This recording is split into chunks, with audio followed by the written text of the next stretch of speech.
আজকের এই ভিডিওর মধ্যে আমরা ক্লাস 10-এর অ্যারাবিক বইয়ের 6 নম্বর অধ্যায়ের 7 নম্বর প্রশ্ন আকমিলিল ফিরাগা বি কালিমাতিন মুনাসিবাতিন মিনাল কাউসাইন, বন্ধনীর ভেতরে থাকা উপযুক্ত শব্দ দ্বারা শূন্যস্থান পূর্ণ করো। এখানে 10টি শব্দ দেওয়া হয়েছে। তার মধ্য থেকে প্রথম শব্দটি হলো মিন, যার অর্থ হলো হইতে। আমামা শব্দের অর্থ হলো সামনে। তাহতা শব্দের অর্থ হলো নিচে। ইলা হলো দিকে, মানে যে কোনো দিক নির্ধারণ করার জন্য। ফাওকা উপরে। খালফা পিছনে। নৌন প্রকার। ফারকুন পার্থক্য। ফি মধ্যে। আলা উপরে। এই 10টি শব্দ দিয়ে আমরা উপযুক্ত স্থানে বসিয়ে শূন্যস্থান পূর্ণ করব। 1 নম্বর প্রশ্ন হলো জাহাবতু আমি গিয়েছিলাম, আল হাকল কৃষিক্ষেত। তাই উত্তর হবে জাহাবতু ইলাল হাকলি। ইলা অর্থাৎ দিকে। জাহাবতু আমি গিয়েছি, ইলাল হাকলি কৃষিক্ষেতের দিকে বা কৃষি ক্ষেতে। 2 নম্বর প্রশ্ন হলো হুনাকা বাইনাত ড্যাশ বাইনাত তুফাহি ওয়াল বুর্তুকাল। হুনাকা ওখানে, বাইনা মধ্যে, আর তুফাহ আপেল, ও এবং আল বুর্তুকাল অরেঞ্জ কমলা বা কমলা। হুনাকা ফারকুন, ফারকুন শব্দের অর্থ হলো পার্থক্য। হুনাকা ফারকুন বাইনাত তুফাহি ওয়াল বুর্তুকালি, আপেল এবং কমলার মধ্যে পার্থক্য আছে। হুনাকা ফারকুন বাইনাত তুফাহি ওয়াল বুর্তুকালি। 3 নম্বর প্রশ্ন হলো আল কিত্তাতু বিল্লি, বিলাই বা বিড়াল। কুরসিয়ুন শব্দের অর্থ হলো চেয়ার। তার উত্তর হবে আল কিত্তাতু তাহতাল কুরসিয়ি। আল কিত্তাতু তাহতাল কুরসিয়ি। তাহতা শব্দের অর্থ হলো নিচে। বিড়ালটি চেয়ারের নিচে।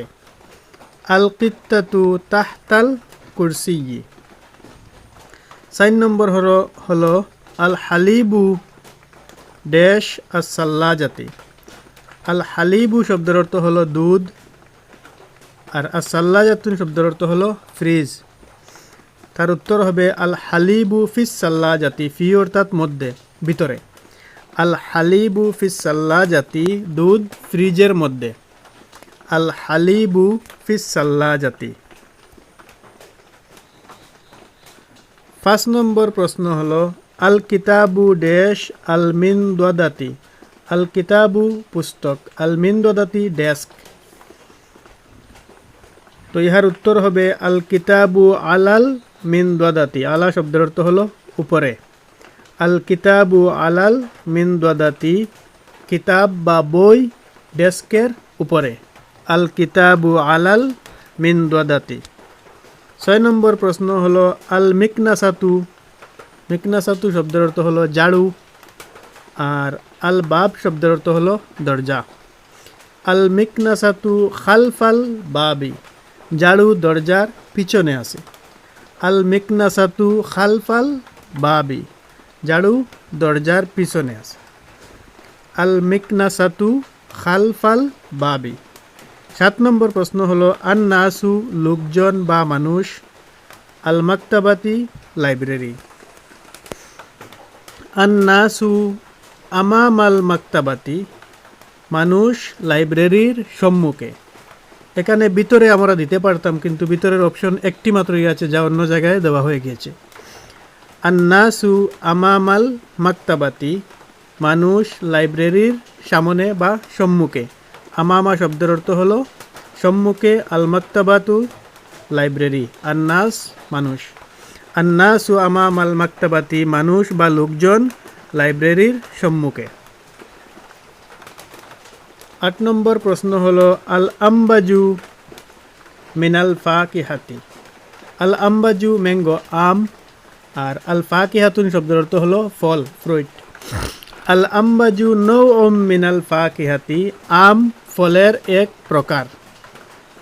যত প্রকার ফল আছে তার মধ্য থেকে এক প্রকার ফল হলো আম। আল আম্বাজু নাউউম মিনাল ফাকিহাতি।